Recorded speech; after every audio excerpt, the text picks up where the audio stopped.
3,000 jobs are in jeopardy as Stellantis moves production of the Jeep Compass south of the border. The news comes as a major blow to the families of those impacted, to the local economy, and to the province's auto sector. It is big news for Toledo's auto industry tonight. Stellantis confirming today a major new addition coming to the Toledo Jeep plant.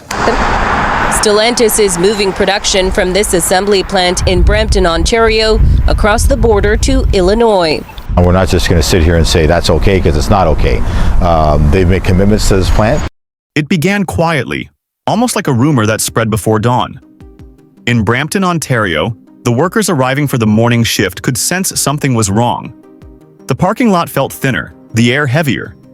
Inside the Stellantis plant, where Jeep Compass vehicles had rolled off the line for years, supervisors were unusually tense.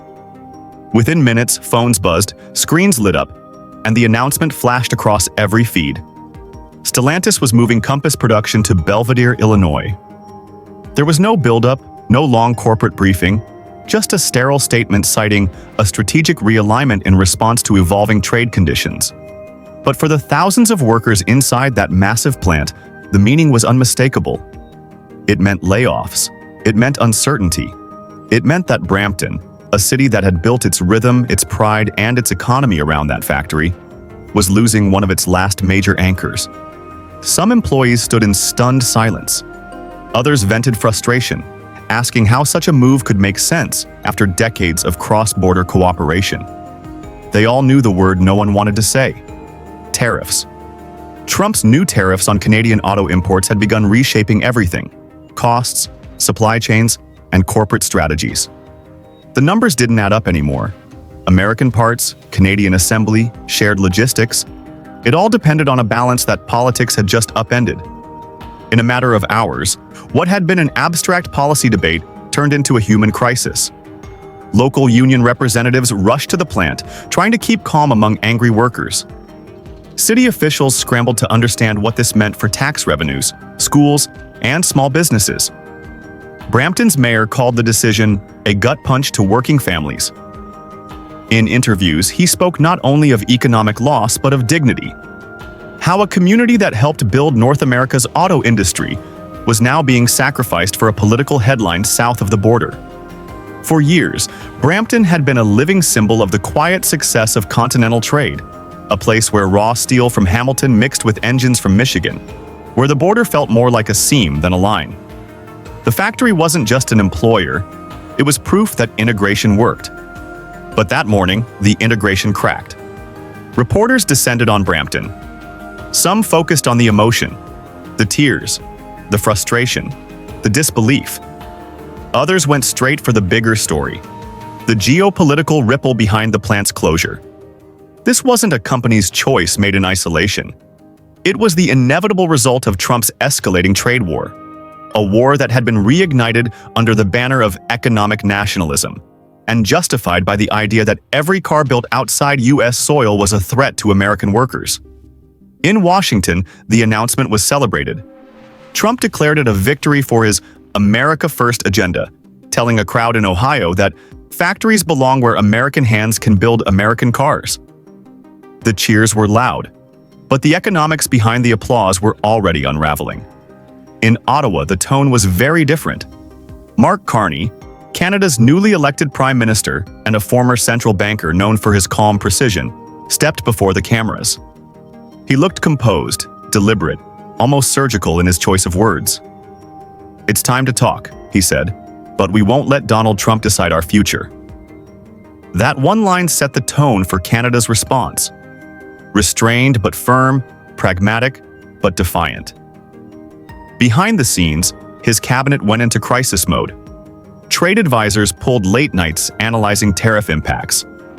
The finance ministry produced new forecasts showing export losses approaching billions. Canadian steel and aluminum producers reported cost hikes of up to 25%. And the automotive sector, long the beating heart of cross-border manufacturing, was suddenly in uncharted territory.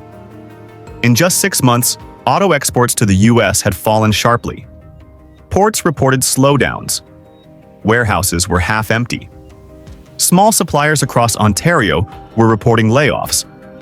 Every stage of the supply chain was feeling the strain. For many Canadians, it wasn't just numbers. It was anxiety, fear, and anger.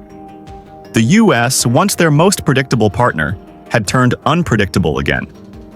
Carney, however, refused to be drawn into the rhetoric. His background wasn't in politics, but in stability. He understood that a loud response might win headlines but lose strategy. So his message was one of calm strength. Canada, he said, would not retaliate with chaos. It would respond with intelligence. He announced immediate support for displaced Stellantis workers, retraining programs, income support, and job transition pathways into new sectors like electric vehicle production. But beyond the immediate relief came a deeper message. Canada needed to stop being reactive. It needed to diversify. Within days, talks accelerated with European and Asian partners. Ottawa fast-tracked its critical minerals strategy, unlocking investments in lithium, cobalt, and nickel, the foundation of the EV economy. Carney's team framed it as a long-term shift designed to make Canada indispensable to global manufacturing, not dependent on American goodwill. In diplomatic circles, they began referring to it as strategic patience. Canada wouldn't fight Trump's trade fire with fire. It would slowly make itself too valuable to burn. Meanwhile, on the streets of Brampton, the pain deepened. Restaurants near the factory went quiet. Mechanics who once serviced employees' cars began closing early. One diner owner said, "When they shut that plant, they didn't just stop making cars. They stopped life here." Local media captured the emotion vividly, but what they also captured was confusion. How could one decision in Washington ripple through an entire community in Ontario?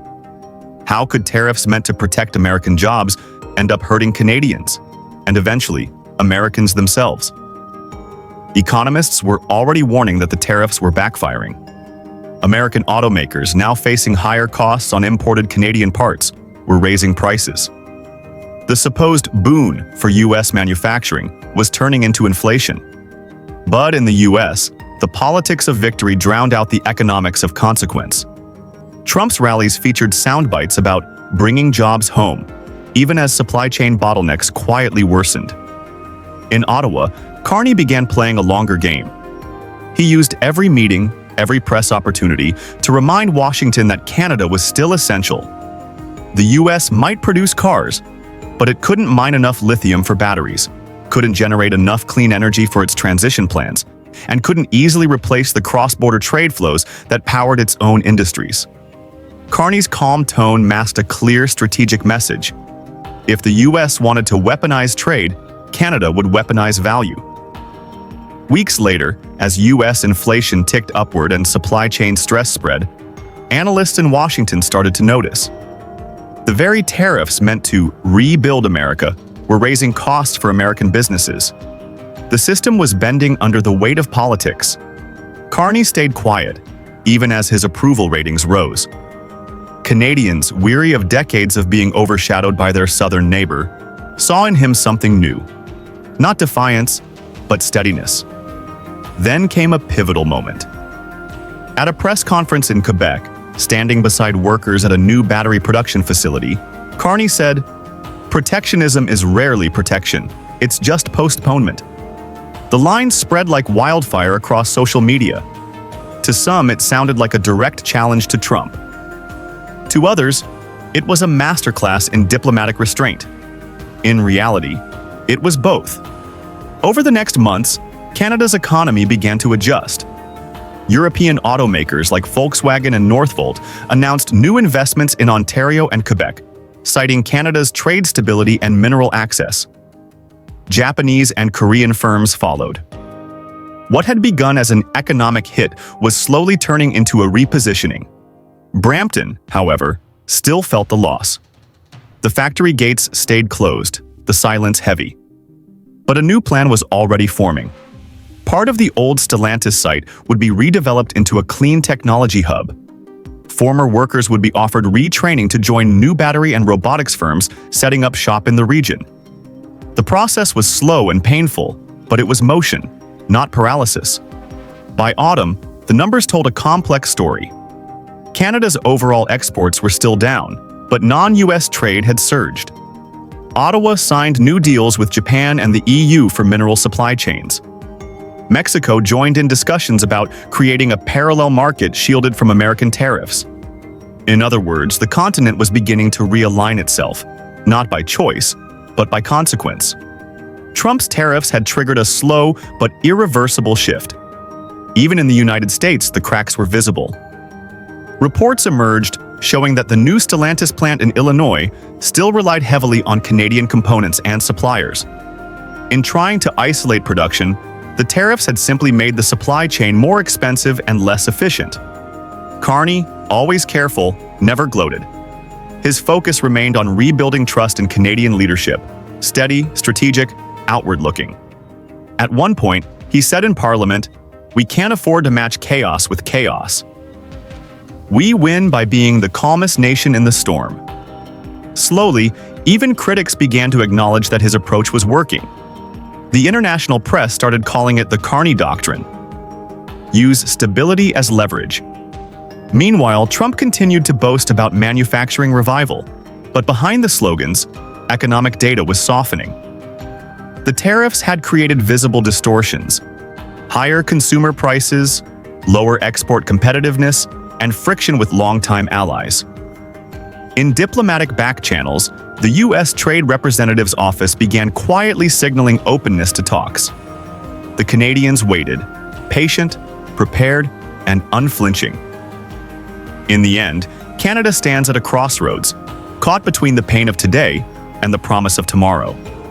Mark Carney's words echo across a nation still reeling. We won't let Trump decide our future.